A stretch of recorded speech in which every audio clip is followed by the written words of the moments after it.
ദേവൻ car നേരെ ഒരു ക്ലിനിക്കിലേക്ക് വിട്ടു. കാലിന് ചെറിയ ഉളുക്കുണ്ടായിരുന്നു. പോരാത്തതിന് മുറിവും. ഡോക്ടർ കാൽ അനക്കാൻ പറ്റാത്ത വിധം കെട്ടിവെച്ചു. ഒരാഴ്ച റെസ്റ്റ് എടുക്കാൻ പറഞ്ഞു.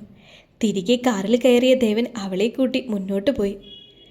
എവിടെയാ ഇറക്കി വിടണ്ടേ? ദേവൻ ചോദിച്ചു. അവൾ ദയനീയമായി ദേവനെ നോക്കി. ദേവൻ അവളെയും.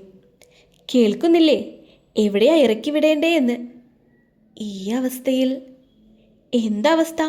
ഒരു കുഴപ്പവുമില്ല. നിനക്ക് വലിയ വാശിയല്ലേ പോകണമെന്ന്. എവിടെയാണെന്ന് വെച്ചാ പറ, സമയം പോകുന്നു. അവൾ ഒന്നും മിണ്ടിയില്ല. എന്തേ, ഇറങ്ങുന്നില്ലേ? അവൾ തല താഴ്ത്തിയിരുന്നു. ശരി, ഞാൻ തന്നെ ഒരു സ്ഥലം കണ്ടുപിടിച്ച് വണ്ടി കയറ്റി തന്ന് വിട്ടേക്കാം. അവൾ ദേവനെ തന്നെ ദയനീയമായി നോക്കി. പെട്ടെന്ന് ദേവൻ പൊട്ടിച്ചിരിച്ചു. അവൾ സംശയം നിറഞ്ഞ ഭാവത്തോടെ അവനെ നോക്കി. ഞാനേ കാറ് മാൻഷനിലേക്ക് വിടുവാണ്. എൻ്റെ കൂടെ പോരാൻ ബുദ്ധിമുട്ടില്ലല്ലോ? ദേവൻ ചിരിയോടെ ചോദിച്ചു. ഒരു ചെറുപുഞ്ചിരി അവളിലും വിടർന്നു. നിനക്കെന്തേലും കഴിക്കാൻ വേണോ? ദേവൻ തിരക്കി. നേരം പുലരാൻ അല്പം സമയം കൂടിയുണ്ട്. തട്ടുകടകൾ ഓപ്പൺ ആവുന്ന സമയമായിരുന്നു അത്. അവൾ ദേവനെ നോക്കി തലയാട്ടി. ദേവൻ തട്ടുകടകൾ ലക്ഷ്യമാക്കി വണ്ടി പായിച്ചു. ആദ്യം കണ്ട തട്ടുകടയിൽ നിർത്തി ദേവൻ എന്തൊക്കെയോ ഓർഡർ ചെയ്യുന്നത് ഗൗരി കാറിൽ നോക്കിയിരുന്നു. നീ ഇവിടെ ഇരുന്നോ, ഞാൻ ഇങ്ങോട്ട് വാങ്ങിത്തരാം, ദേവൻ അവളോട് പറഞ്ഞു. അല്ലെങ്കിൽ തന്നെ ഈ 1.5 കാലം വെച്ച് നടക്കാൻ പറ്റില്ലല്ലോ, മറന്നുപോയി, ദേവൻ ചിരിച്ചുകൊണ്ട് പറഞ്ഞു. അവൾക്കത് എന്തോ പോലെയായി. ദേവൻ സാധനങ്ങളുമായി വണ്ടിയിൽ വന്നിരുന്നു. നിനക്കറിയോ ഗൗരി, നിന്റെ കൂടെ കൂടിയതിന് ശേഷമാണ് ഞാൻ ഇതുപോലെയുള്ള തട്ടുകടകളിലൊക്കെ കയറി ഫുഡ് കഴിക്കുന്നത്. അവളൊന്ന് ചിരിച്ചു. നല്ല ടേസ്റ്റ് ഉണ്ടല്ലേ? ദേവൻ അവളോട് ചോദിച്ചു. നീ എന്താ മിണ്ടില്ലേ? ദേവൻ തിരക്കി. നിന്റെ നാവ് അവൻ പറിച്ചെടുത്തോ, അതോ ഡോക്ടർ അത് മുറിച്ചു മാറ്റിയോ? എൻ്റെ നാവ് ഇവിടെ തന്നെയുണ്ട്, അവൾ ചെറിയ ദേഷ്യത്തോടെ പറഞ്ഞു. ഭാഗ്യം, ദേവൻ കളിയാക്കിയും പറഞ്ഞു. അല്പം നേരം കഴിഞ്ഞ് അവൻ അവിടെ നിന്നും മാൻഷനിലേക്ക് യാത്ര തിരിച്ചു. എല്ലാവരും നല്ല ഉറക്കമായിരുന്നു. ദേവൻ ഗൗരിയെയും എടുത്തുകൊണ്ട് റൂമിലേക്ക് നടന്നു. ഇതെന്താ ഇങ്ങോട്ട്? അവിടെയല്ലേ എൻ്റെ റൂം? അത് മിസ് ഗൗരി ആയിരുന്നപ്പോൾ, ഇപ്പോൾ മിസ്സിസ് ദേവനാണ്. അതിന് എഗ്രിമെൻ്റ് കഴിഞ്ഞില്ലേ? ദേ, മിണ്ടാതിരുന്നില്ലേ അപ്പുറത്തെ കാലുകൂടി ഞാൻ വളച്ചൊടിക്കും. ദേവൻ ബാത്റൂമിലേക്ക് കയറി. ഗൗരി ഒരു ചിരിയോടെ അതെല്ലാം ആസ്വദിച്ചു. ദേവൻ കുളിച്ചിറങ്ങുമ്പോൾ അടുത്തുള്ള ടേബിളിലുള്ള വെള്ളമെടുക്കാൻ കിണഞ്ഞ് പരിശ്രമിക്കുന്ന ഗൗരിയാണ് കണ്ടത്. താൻ എന്തായി ചെയ്യുന്നത്? ദേവൻ ദേഷ്യത്തോടെ തിരക്കി. എനിക്ക് വെള്ളം വേണം. പറഞ്ഞാൽ പോരെ, ഞാൻ എടുത്തു തരുമല്ലോ. അതിന് നിങ്ങൾ കുളിക്കുകയല്ലായിരുന്നോ? കുളിക്കുകയല്ലേ, അല്ലാതെ വിവാഹത്തിന് പോയതൊന്നുമല്ലല്ലോ. ഈ നിന്ന് തർക്കിക്കുന്ന നേരം മതിയല്ലോ എൻ്റെ മനുഷ്യ, വെള്ളം ഇങ്ങ് തരാൻ. ഗൗരി ഒരു പൊടി ദേഷ്യം കാട്ടി പറഞ്ഞു. ദേവൻ അവൾക്ക് വെള്ളമെടുത്ത് നൽകി. നീ വിശ്രമിക്കേ, ഞാൻ ഓഫീസിലേക്ക് ഇറങ്ങുവാണ്. ദേവൻ അവൾക്ക് മുന്നിൽ നിന്ന് താൻ ഉടുത്ത ബാത്റൂം ഡ്രസ്സ് ഊരാൻ തുടങ്ങി. നിങ്ങൾ എന്തായി ചെയ്യുന്നത്? ദേവൻ തിരിഞ്ഞു നിന്നുകൊണ്ട് അവളെ നോക്കി. എന്തേ? ഇവിടെ നിന്നാണോ ഡ്രസ്സ് മാറുന്നത്? ആ അതെ, ഇത് എൻ്റെ റൂമല്ലേ. നിങ്ങളുടെ റൂമാണെങ്കിൽ എന്നെ ഇങ്ങോട്ടേക്ക് കൊണ്ടുവരണമായിരുന്നോ?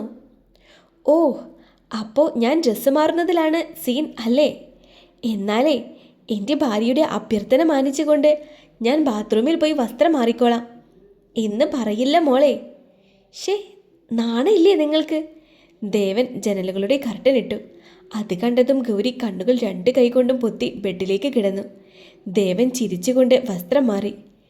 ഞാനേ പോകുകയാണ്, എന്തേലും ഉണ്ടേലും വിളിക്ക്. ശരി, അവൾ മുഖത്ത് നിന്നും കൈയെടുത്ത് മാറ്റിക്കൊണ്ട് പറഞ്ഞു. ഓഫീസിൽ എങ്ങനെയൊക്കെ ഇരുന്നിട്ടും ഒരു ഇരിക്കപ്പുറത്ത് കിട്ടാത്ത പോലെയായിരുന്നു ദേവന്.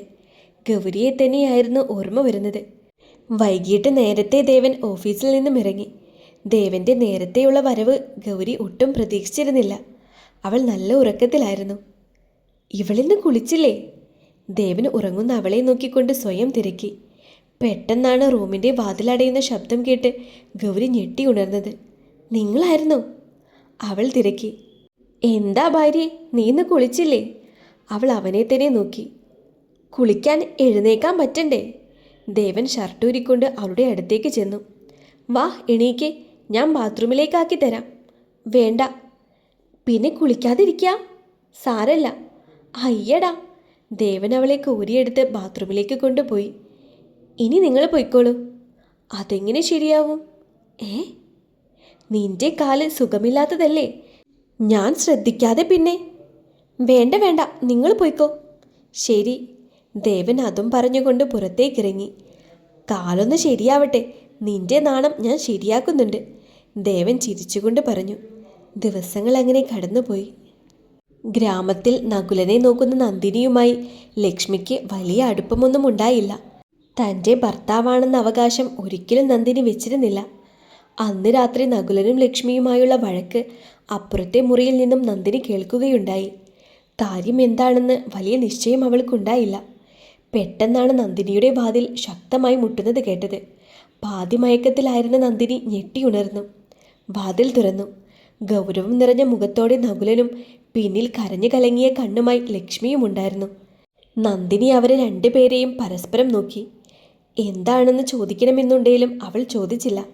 നകുലൻ അകത്തേക്ക് കയറി വാതിൽ വലിച്ചടച്ചു. നിങ്ങളെന്താ ഇവിടെ? നന്ദിനി തിരക്കി. എനിക്കെന്താ, ഇങ്ങോട്ട് വന്നൂടെ?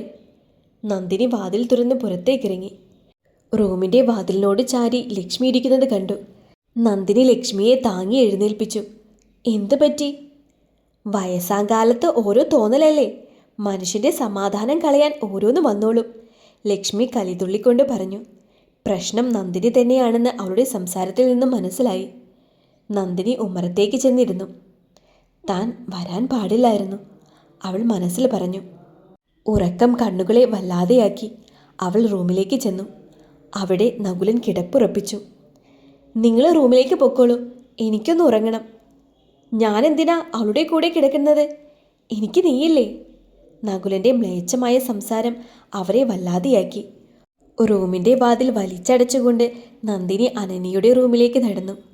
തൻ്റെ ശാരീരിക ആഗ്രഹങ്ങൾ എന്നോ മരിച്ച് മണ്ണടിഞ്ഞതാണ്. അവൾക്ക് നകുലനുമായി കിടക്കാൻ യാതൊരു താല്പര്യവുമില്ലായിരുന്നു. അനന്യ നന്ദിനിക്ക് കിടക്കാൻ എല്ലാ സൗകര്യങ്ങളും ഒരുക്കി നൽകി.